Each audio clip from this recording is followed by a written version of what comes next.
to see through or break down the hierarchical nature of the experimenter dichotomy, and you That's want precisely why the experiment must not be dropping acid in this scenario. Yeah, it was. He has to be the one being like, nope, sorry, I'm just going to take notes.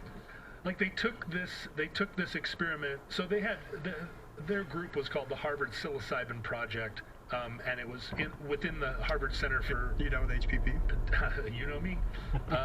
Within the Harvard Center for Research and Personality. And they then took an experiment to the Concord Prison in Concord, Massachusetts. I hope they got consent. Where they got 32 prisoners to trip with them and have an encounter session, like a group therapy. Yeah. Leary and Alpert also dosed in order to dispel the fear that comes with that might inhibit the prisoners from speaking honestly, and to give a shared sense of equality and experience with them. So if you can imagine, they're all in there tripping together.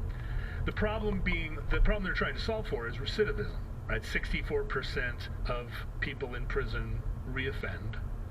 And what does it drop to if you give them a psychedelic? In the immediate aftermath, they claimed success in this experiment because only 25% of the members of the prisoners that took psilocybin, only 25% returned, and the majority of those were because they had done a parole violation rather than committed a new crime.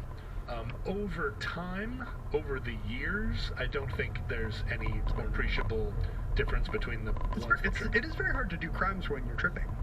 I mean, if you drop enough acid, that'll keep you from knocking over an armored truck. If you're tripping, you're unlikely to commit a crime. Or at least do it successfully. Or the crimes you're going to commit tripping are crimes where you're bumming people out by walking around being trippy. That's not a crime. I'm just saying mail check fraud's a little harder. Exactly. And these numbers are kind of running together.